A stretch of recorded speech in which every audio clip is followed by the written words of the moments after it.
To Joe Scott Morgan joining us, death investigator. Joe Scott, let's think just one moment what this case is really about. I want everyone, as much as it pains you, to think about your child or your children. Mine have just turned 16.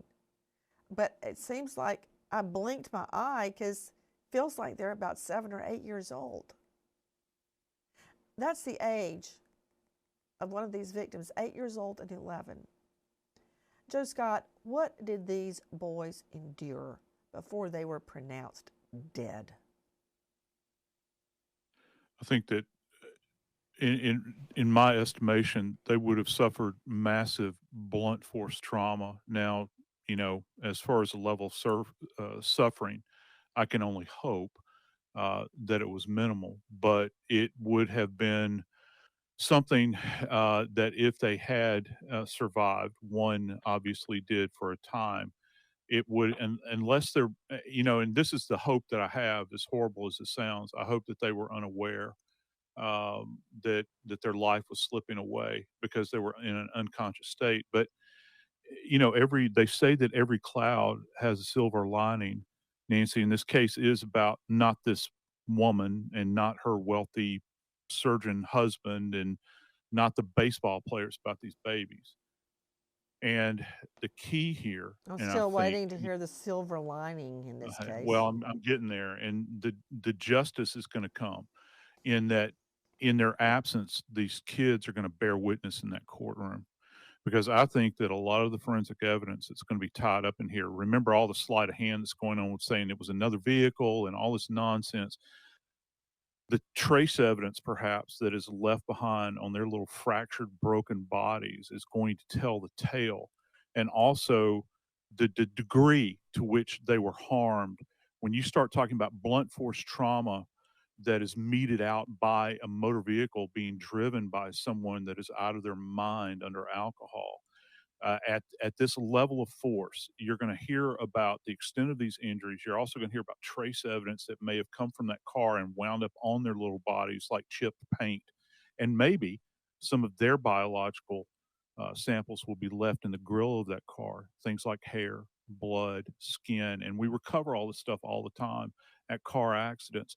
That is as best a silver lining I can get you. I'm sorry if that disappoints you, but that's the reality of what we're dealing with. We've got these two little lost I don't children in think this I could broken be any family. more disappointed than I already am Uh-huh. because, a lot of times, and everybody on this panel has seen what goes on in our courtrooms, you see defendants that have committed a heinous crime and you will hear the apologist state, well, they never had a chance. They had no education, broken family, bad neighborhood, and now they commit a crime. That means nothing to me. But in this case, you've got a highly educated socialite worth $1 billion+ with her husband, who, by the way, is standing by her, who mows down these two boys, then tries to pretend it wasn't her, trying to get out of it till the bitter end. As a matter of fact, I want you to hear what the boys' mom, Nancy Iskander, says. Listen to our Cut 19. She didn't care enough to come, although ordered to come to court. Says it, right? Right. Above the law, I guess in her mind, Grossman doesn't show up to court on multiple occasions and more.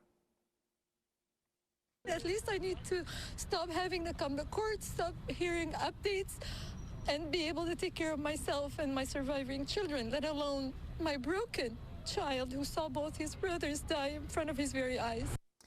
She continues speaking to KTLA. It's been a trend, right, of the lack of responsibility and just the complete disregard of the two lives that were gone, that were just taken like that. She describes the little boys' futures. They had so much in front of them, so much in this life, all of my hopes, all my dreams, and they were just taken. And now I see lack of responsibility. Two little boys no one seems to ever write or talk about, but not so with the defendant, multimillionaire Rebecca Grossman. We've seen articles written in LA Magazine on her behalf. I've seen her actually pose to take a picture and say that her life is now a nightmare. Her life is a nightmare? Her life is a nightmare? Did she actually dare to say that? She did. She did. This isn't the first time. She had chances to turn her life around. Listen. It's not the first time, right? We've seen Mrs. Grossman, pretend nothing happened before. And to further the pain to the family, Rebecca Grossman has actually called news accounts of this fake news. I have actually seen her on LinkedIn call it fake news. 2 boys are at the cemetery. Their picture is on a tombstone, and she's calling it fake news. What is she denying it even happened? The boys are 6 feet under. Their pictures are on their tombstone. It's not fake news. Listen. I have actually seen her on LinkedIn. If I want to see them, I have to go to the cemetery. I just really, really thank you so much for all the support, all the love. Thank you for being here. Thank you for the hugs when you see me. Thank you for the tears. I miss them. I miss them so much. That is the mother breaking down in tears. She was at a walk to support justice for Jacob and Mark. That's what she has now. A picture on a tombstone. That's what she's got.